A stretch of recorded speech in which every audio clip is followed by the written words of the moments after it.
Les marchés boursiers continuent d'impressionner. Plus de 20% pour le TSX et le S&P 500, c'est quoi? 24, 25, 26%. Pour en parler, le conseiller financier Frédéric Turcotte. Comment ça va, Frédéric? Salut Pierre, ça va très bien, merci. Hey, Écoute, ça fait longtemps. ben, ça fait longtemps. La dernière fois qu'on s'est parlé, c'était au mois d'août, je pense. Les gens se posaient des questions. Est-ce qu'on a atteint des sommets? Ben non, on est Ah encore dans non, des écoute, sommets. on est vraiment dans une période d'effervescence absolument incroyable. Tu parlais de chiffres, le Nasdaq 29% ce matin, en fin de journée aujourd'hui. Standard Poor's Incroyable. 28%. Même le bon vieux Canada qui fait 23%, Pierre, depuis le début de l'année. Alors, c'est un peu au-delà du réel. On a de la misère à se. Puis c'est quand même une deuxième année de suite où les marchés sont très positifs. On a un peu de misère, en tout cas quand on est dans le domaine à temps plein comme nous, comme moi, de se dire c'est une situation qui ne s'est pas vue beaucoup, là, 2 années avec des rendements aussi élevés. Et puis moi qui dis souvent à mes clients, puis je pense que je le dis à tes auditeurs aussi, de ne pas aller voir trop souvent son portefeuille, mais là, vous allez avoir des surprises très positives en fin d'année, je pense bien. Oui, oui, c'est ça. Puis là, on dit que pour 2025, ben là, tu sais, à un moment donné, on peut en prendre, on en prend, mais il faut en laisser un peu sur la table aussi, là. C'est ça qui pourrait arriver. Pour avoir des poches de résistance à un moment donné, mais ça sera à suivre. Écoute, Trump, l'effet Trump, lui, avec, là, il va peut-être en donner pour notre argent, ces marchés boursiers. Oui, ben écoute, on a eu une couverture, je me permets de faire un commentaire éditorial très simple, une couverture éditoriale au Québec un peu étrange sur l'effet de Trump pour l'économie. Les gens étaient très craintifs, en tout cas ce qu'on entend dans les médias québécois, mais ce n'est pas le cas du tout quand on élargit un peu notre horizon, de voir l'effet de quelqu'un qui veut déréglementer le marché avoir des tarifs aussi, des mesures en place, des tarifs, c'est ce qui a fait peur principalement aux Québécois, ici aux Canadiens aussi.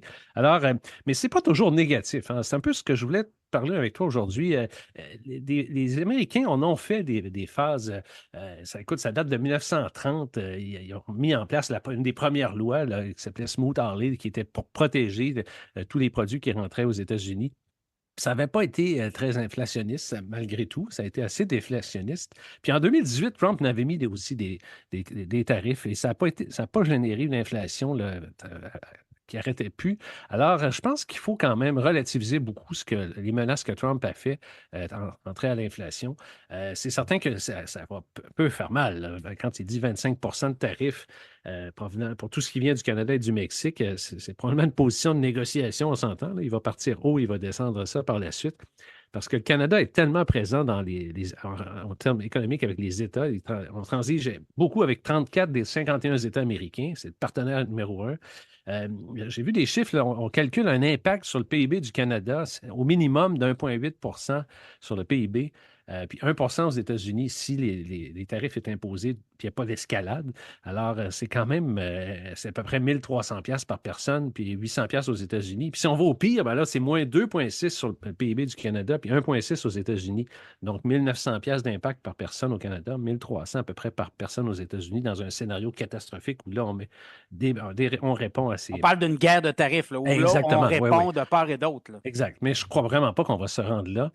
Et parce qu'il faut penser aussi que les Américains, quand il y a un tarif à l'entrée, là, ils vont payer plus cher, eux aussi, leurs Ah oui, il va y avoir produits. de l'inflation de leur bord, là. Exactement. Alors, puis, il y a beaucoup de secteurs du Canada qui exportent vers les États-Unis. On pense aux mines, l'énergie, les moteurs électriques. On parle des véhicules électriques qui traversent les pièces, traversent des fois jusqu'à 7 fois la frontière là, en Ontario principalement. Les matériaux de base, la pharmaceutique, les produits médicaux, tout ça, c'est des secteurs Le où on bois, exporte aux États-Unis. l'acier, les Exact, minerais. oui, oui, oui. Donc, L'électricité, on n'y pense pas, mais on en vend beaucoup aux États-Unis. oui, tout à fait. Hydro-Québec, entre autres, puis l'Ontario, puis je pense le Manitoba qui exporte beaucoup aux États-Unis. Ouais. Le Donc, je pense pétrole, ouais. on peut penser là, que ça ne sera pas la catastrophe annoncée au niveau des tarifs et de cette guerre commerciale-là avec les États-Unis. Mais il y a certains aussi qu'il va y avoir des choses qui vont mieux aller, je pense, sous une administration Trump. Alors, on pense aux produits financiers. Les banques, moins de régulation, ça va aider. S'il y a une croissance économique et une baisse des taux, les banques américaines devraient bien performer. Les petites capitalisations aussi, on en a déjà parlé, qui sont toujours repartent très rapidement lorsqu'il y a des retours économiques, un peu comme cette année. Ben, les petites capes font bien. Ça risque un peu, je crois, d'avancer aussi la prochaine année. La techno devrait faire aussi continuer à bien faire. Peut-être pas encore aussi fort que cette année avec les 7 magnifiques, mais réduction d'impôts sur les sociétés, de la régulation de moins, l'effet Musk, les stocks techno, les grosses capes vont tirer profit de ça. Alors, ça nous amène un peu à penser encore à ce que notre gestion active est meilleure qu'une gestion passive de juste suivre le marché. Si jamais il y a des trous, comme tu dis, des poches de résistance, puis qu'il y a des secteurs qui réagissent moins bien que le marché. Alors là, cette année, ça a vraiment été une question de laisser aller le marché, puis dessus, on vient de nommer le rendement des indices jusqu'à maintenant, c'est absolument Ouais. incroyable. Mais l'an prochain, ça peut être un peu différent, et donc peut-être favoriser une gestion active s'il y a des baisses de marché, les gestionnaires actifs vont se repositionner sur des compagnies solides, et puis là, pourraient amener du rendement un peu plus important. Alors, puis, la dernière chose que j'ai sur Trump, là, c'est quelqu'un qui a un ego un peu assez grand, hein. Et il faut se rappeler, en 2020, il a donné une conférence de presse, et probablement que tout le monde a oublié ça, là, et ça a donné lieu à un papier qui s'appelle le Trump Chart. Alors, il avait donné une conférence de presse, puis en sortant de là, ses analystes et ses collègues avec lui, Trump, ont dit, regardez, le marché a monté de 8 pendant la conférence de presse qui a duré 30 minutes. Alors, lui, il a fait imprimer la courbe d'augmentation de 8. Il a mis sa signature dessus, une signature qui est un peu particulière, là, des grosses lettres noires. Et il a envoyé ça à tous les membres du Congrès, puis des journalistes aussi. Puis là, il a marqué vous êtes les bienvenus, Amérique. Vous voyez ce que ça fait sous une administration Trump. Alors, donc, il va vouloir que le marché continue d'augmenter. Et je pense que ça va.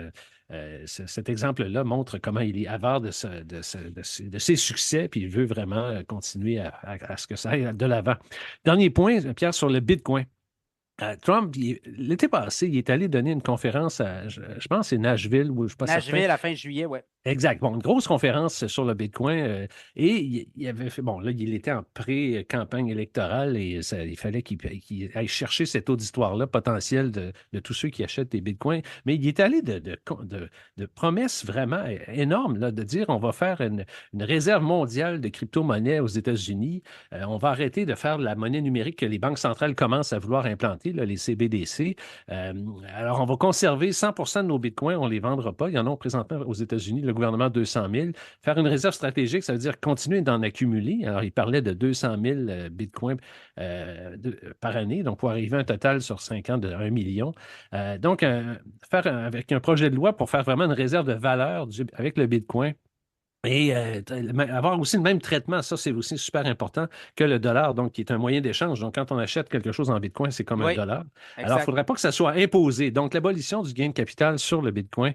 Alors, écoute, c'est de la musique pour tous les amateurs de crypto-monnaie, ça. Donc, on l'a vu, en 3 mois, le Bitcoin a monté de 67 c'est 119 de croissance depuis un an. Alors, c'est très, très positif pour le Bitcoin, je pense, une administration Trump. Oui, puis il ne faut pas oublier non plus, il veut baisser les impôts des entreprises là, de Oui, tout 21 à à fait. 15. Ah Donc oui, là, oui. 21 à 15, lui, ils avaient baissé de 35 à 21. Et là, Exact. 21 à 15, ça veut dire que les profits vont être meilleurs à la Tout à bourse. fait. Tout à Donc, fait. il y a un Alors, je pense impact. que ça Oui, va être très intéressant de discuter de tout ça l'an prochain, Pierre, et toi et moi, pour voir les résultats de la semaine. absolument. Tesla. Tesla, on Oui. s'en parle depuis plusieurs années. Toi, tu es un pro Tesla depuis plusieurs Ouais. années. Tu avais collé des shots quand même avec tes clients en disant, écoutez, c'est une entreprise à surveiller dans les prochaines années. Et là, on le voit, ça commence à être payant. Oui, ben écoute, 61 dans les 3 derniers mois, 42 depuis le 1er janvier 24. Ça a dormi longtemps, Tesla. C'est associé encore là un peu, je pense, à la personnalité de Musk. On avait déjà analysé ça un peu, toi et moi, sur le passé. Comment est-ce que la mauvaise presse, puis ses positions, puis je le vois. Moi, j'ai des clients qui me disent non, je ne veux pas avoir de Tesla dans mes comptes. Alors, bon, OK, c'est votre choix, mais moi, je continue de croire que c'est un stock qui a une réserve encore de potentiel incroyable. Écoute, là, les dernières nouvelles, c'est que là, la version de conduite autonome est rendue à la version 13. Alors, c'était 12 avec des itérations pendant plusieurs mois, mais maintenant, on est rendu à la version 13. Donc, on peut appuyer avec sur le gros écran de Tesla pour démarrer la voiture. Et il fait maintenant aussi le stationnement automatique. Alors, c'est toutes des avancées que la voiture ne faisait pas avant. Mais je vais t'amener sur d'autres aspects que la révolution, entre autres, de l'intelligence artificielle. Musk a positionné sa compagnie en créant, entre autres, un immense méga centre de données avec les processeurs de NVIDIA. Il a fait ça en un temps record. Hein. Puis c'est même le chairman de NVIDIA qui a dit ça. Il a dit, je pense que c'est en 19 jours. Je n'ai pas revérifié, mais c'est une affaire de fou Ah, de il a faire un centre commandé de... en fou là, des microprocesseurs. Oui, puis et installer tout ça dans une salle, immense salle de serveur pour faire son XAI, là, sa nouvelle compagnie. Et là où je vois que ça commence à déranger les autres, c'est le compétiteur de OpenAI qui a été le premier vraiment avec Sam Altman là, à dire, écoutez, voici comment ça fonctionne l'intelligence artificielle et comment est-ce qu'on peut en tirer. Alors Sam Altman commence lui à dire que oui, c'est rendu Musk son compétiteur numéro un en intelligence artificielle. Donc, quand c'est les compétiteurs qui te reconnaissent ta position, ben, c'est un signe que ça avance assez bien sur ce volet-là, mais il y en a plusieurs pour Tesla, des Les volets robots intéressants. taxis aussi. Oui, oui, oui, tout à fait, exactement. Alors, donc, là, je voulais aussi amener, c'est drôle, les bears, ceux qui shortent le stock de Tesla. Cette semaine, il y en a eu deux gros qui ont dit qu'ils arrêtaient de shorter. Ben, ils ont Un perdu beaucoup premier, d'argent, là. oui, ah oui. Le premier, Craig Erwing, c'est un gars, il est chez Roth Capital aux États-Unis. Alors, lui, il voit le stock de Tesla à 380 dollars et il le voyait avant ça à 80. Donc, il le voyait plus bas. Donc, la valeur qui était longtemps autour de 300 ou même en bas de ça. Alors, donc, il a complètement dit, là, il reconnaît qu'il y a de la valeur. Il disait pourtant en 2020 que ce n'était pas des technologies prometteuses, c'était surévalué. Là, il vient comme s'ouvrir les yeux sur les batteries, entre autres, sur la capacité justement des véhicules autonomes, la croissance quand même des ventes de véhicules de Tesla, Dojo, ouais, exact. l'intelligence artificielle, le potentiel commercial de la robotique. Alors, tout ça, c'était déjà annoncé pourtant, là, c'est rien de neuf, mais là, il vient de s'ouvrir les yeux. Ça, il y a un deuxième aussi qui s'appelait Danny Moses, qui est un personnage qui était réel dans le film de Big Short en 2015, là, le film où on a raconté les hedge funds américains en tout cas, c'est un film sur la finance assez intéressant, peut-être un peu compliqué à suivre si vous le faites en anglais. Ouais, ben c'est sur la crise financière de 2008, là. Exact. Les Alors, subprimes, là. Ouais, c'est ça. exact. Alors, mais c'est intéressant quand même comme film sur la finance pour ceux que ça intéresse. Et donc, Moses a dit aussi, je pense que c'est hier ou aujourd'hui même, là, des fois je perds un peu le temps dans les notions du temps sur les nouvelles, mais il a dit aussi qu'il arrêtait de shorter Tesla. Alors, puis lui, il l'a toujours fait in and out, là, très souvent. Et il reste quand même un gros paquet d'actions shortées de Tesla. On parle de 76 millions d'actions. Là. C'est 2,3 total des actions de Tesla qui sont shortées. Mais il y a une réduction quand même de 2 sur le mois précédent. Donc, en décembre, ça a baissé de 2 Mais On moi, va ce que peut-être je voir une vois, là, tendance. ben, ce que je vois, moi, c'est qu'eux autres, ils ont perdu des milliards, mais pour récupérer leur argent, il va falloir qu'ils rachètent le stock pour leur faire monter. Oui, exact. C'est On ça appelle qui ça est un quand short squeeze, sinon ils vont se faire ouais, pogner, là. Donc, ouais, ils ouais, ouais, sont ouais. coincés. C'est pour ça qu'on voit peut-être le titre de Tesla. Certains analystes, là, ils le voient peut-être à 500 à 600 d'ici Oui, 12 à oui. 18 Puis mois, là. écoute, ARK Invest le voit à 2600 en 2029. Là. C'est l'action ARK Invest. On connaît la composition de ce fonds-là. Et eux sont très, très bullish. C'est probablement les plus bullish sur, Oui, sur Tesla en Cathy Wood. 2029. Et puis, j'ai un dernier mot sur Optimus. Tu sais que mon amour pour les robots, alors en octobre, on n'en a pas parlé, toi et moi, mais il y avait une rencontre importante à Los Angeles dans les studios de cinéma où on a vu des robots, le plus grand nombre de robots de Tesla, partager la soirée avec eux pendant 4 heures de temps. Là, il y a des gens qui ont commencé à dire, ah oui, oui, ça se peut. Ça se peut pas que ce soit Tesla, le robot qui serve de la bière. Là. Je ne sais pas si vous avez vu les Oui, images, mais oui, oui, oui. ça se trouve sur Internet facilement. Alors, effectivement, il y avait quelqu'un qui était derrière certains robots qui étaient, entre autres, pour servir des drinks. Mais et parce que ça fait partie de leur apprentissage, hein, c'est comme ça que les robots apprennent. Alors, c'est vraiment le neural network là, qui Oui. continue d'accumuler des données. Et il y a un ingénieur de Tesla, Milan Kovac, qui tweet assez régulièrement sur Twitter, sur X, et il a dit que ça a super bien fonctionné. Il y avait des gens autour des robots un peu pour pas trop que ça fonctionne, l'interaction ça reste correct. Là. Des fois, on ne sait jamais avec un paquet de monde qui prennent un verre autour de toi comment ça va évoluer. Mais en 4 heures, il n'y a pas eu de bug. Le seul, c'est une femme. Il y a un robot qui a tombé, il s'est pris le bras dans une sacoche de femme. Ça n'avait jamais été programmé, pas programmé, mais ça n'avait jamais été appris par le robot. Alors, c'est le seul petit inconvénient, incident qu'il y a eu durant la soirée de 4 heures de temps avec plein de monde, avec les voitures autonomes qui étaient présentées lors de cet événement-là. Et donc, ça montre que la progression, encore là, n'est pas parfaite, mais ça se fait quand même comme les voitures. Et quand les voitures ont commencé à rouler, les voitures autonomes de Tesla, la conduite autonome supervisés. Là. Ils étaient capables de conduire sur les autoroutes au début. C'était facile, changer de voie, voir les voitures à distance avec des sensors et les caméras. Mais conduire dans des situations beaucoup plus compliquées, tout ça, c'est de l'apprentissage que les voitures vont faire et que les robots vont faire également dans le futur pour être capables de devenir des objets, des compagnons, des employés dans des usines, faire des jobs que le monde ne veut plus faire. Alors, donc, c'est à suivre sur cet aspect-là commercial, ne pas négliger de Tesla. Puis, dernier point, car sur Tesla, j'en ai glissé un mot sur une autre vidéo que la petite fille de Trump qui a parlé lors de la convention républicaine il y a 2 mois de ça. Elle a 17 ans, c'est une golfeuse. Hein, elle frappe très, très loin. Là. Elle est capable de frapper à 275 verges au golf. Donc, puis elle joue des fois avec son grand-père, pardon, qui est Donald Trump. Et c'est la fille de Donald Trump Jr. Et elle a fait une vidéo, elle a assisté au lancement de Spaceship avec Elon Musk et Donald Trump, il y a de cela 2 semaines à peu près.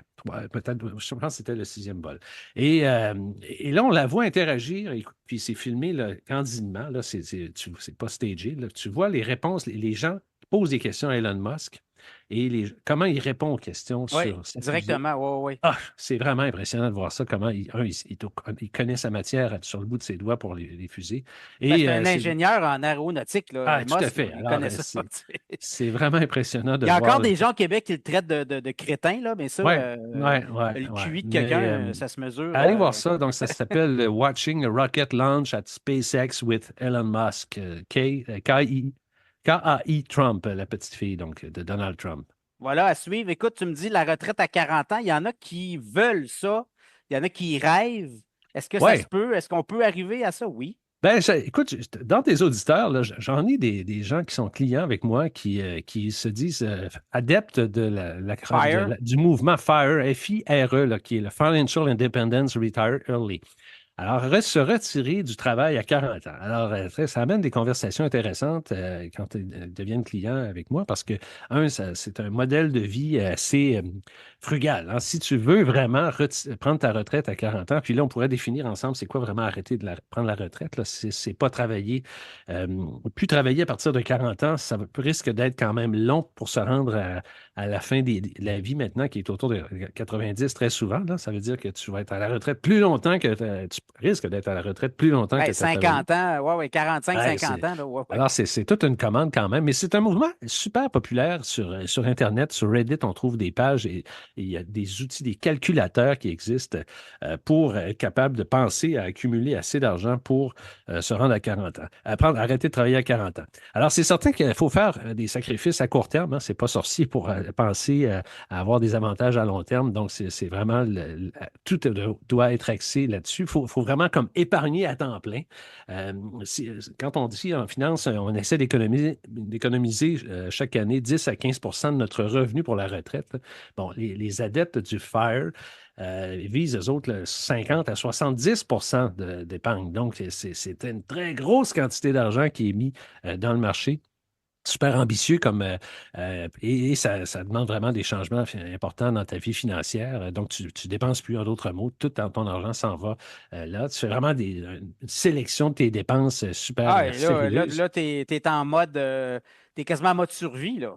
Presque, oui, oui, c'était frugal au bout. Tu essaies de pas te priver de tout quand même. Là. Manger, sortir, avoir une vie agréable, ça fait partie quand même des choses de fun dans la vie. Mais alors, il faut vraiment se mettre des objectifs. Une autre chose que ces adeptes de la retraite très, très tôt font, c'est qu'ils augmentent leurs revenus. Ils visent à augmenter leurs revenus. Donc, ils ont multiples sources de revenus. Alors ça, on pourrait en discuter aussi, de trouver des façons, puis ça, encore là, les réseaux sociaux sont inondés de façons de faire de l'argent différente, là, donc de vendre de façon, une sorte de produit. Je ne vais pas embarquer de ce côté-là, mais c'est possible de le faire. Ça ne veut pas dire qu'on va le faire avec succès. Euh, Se fixer des objectifs d'épargne, donc c'est vraiment important de le faire. Favoriser des investissements dynamiques, c'est certain qu'il faut être dans le marché des actions, dans le marché des actions de croissance et faire des bons coups aussi en termes de placement. Donc, c'est là que je pense qu'un conseiller financier vient aussi super important d'être là pour être capable de vous aider à cheminer dans ça.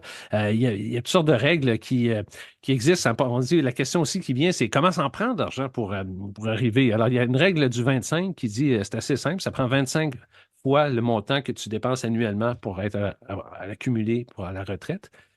Puis, il y a une autre règle de 7 c'est que tu retires, il y a 7 et 4 on voit les deux. Donc, tu retires à ta première année de retraite 7 de l'accumulation que tu as. Oui. Donc, disons qu'on va faire un chiffron, si tu réussis à accumuler 1 million, maintenant 70 000 à ta première année de retraite, donc 7. Alors, est-ce qu'avec 7 tu réussis à vivre correctement à la retraite? Peut-être. Alors, mais c'est souvent avec ce genre de chiffres-là, de façon de faire, puis les calculateurs qui existent en ligne, que l'on dirige les gens qui veulent essayer d'atteindre cet objectif-là. Mais le conseiller financier, il est là pour ça, pour vous aider à comment réussir à se rendre à 40 ans. C'est un objectif assez ambitieux. Oui, puis ton profil d'investisseur doit être très, très, très agressif, là. Oui, oui, tout à On fait. n'est Puis ça pas à prend. 1 à 2 par année de rendement, là. Là, on y va all-in, là. On met les Oui, jetons, oui, puis on y va, là. et ça prend des années comme on a eu en 23 et en 24. Là. Puis, Oui, oui, c'est ça, là. ouais, il y a toutes sortes de choses qu'on peut faire pour améliorer son rendement, mais il ne faut pas être peureux. Voilà, Frédéric, tout ce qu'on a dit, il faut faire attention, ce n'est pas des conseils financiers. Non, non, ça a été préparé comme par moi, qui est un conseiller en placement inscrit auprès de Valeurs Mobilières Peak, mais qui ne sont pas responsables de mes propos. Mes sources sont généralement fiables et pertinentes, je l'espère, et on essaie de rester dans l'ordre général des choses. Et puis, ce n'est pas des commentaires, des conseils d'investissement. Il faut vraiment qu'on s'intéresse à chacun de vous, ceux qui sont intéressés, pour comprendre un peu où vous en êtes dans votre vie financière. Et puis là, on peut faire des avis conseillers et ça ne reflète pas. Donc, Valeurs Mobilières Peak, et ils ne sont pas responsables du contenu de mes commentaires. Voilà, mais si on veut avoir tes conseils financiers, on peut le faire, tu as des plateformes. Oui, oui, tout à fait. Vous pouvez me rejoindre sur Peak en tapant mon nom dans Google. Vous allez me trouver. Je suis chez Valeur Mobilière Peak au 418-681-8111 et le poste 253. Et sinon, F Turcotte à commercial peakgroup.com, P-E-A-K group.com. Et voilà. Donc, Tu fais du Zoom aussi, je pense. Tu fais des oui, oui, oui, rencontres on peut Zoom. se rencontrer, les gens un peu partout. Les gens me contactent via Zoom. Et là, il faut que je mette ma mise à jour. Non, on se parle toujours via Zoom, mais les gens me parlent des fois via Teams aussi. Puis là, ma mise à jour n'est pas faite, ça fait que je ne suis pas fonctionnel encore avec Teams, mais ça va arriver. C'est bon, Frédéric Turcotte, merci beaucoup. On se reparle prochainement. Salut! Fait plaisir.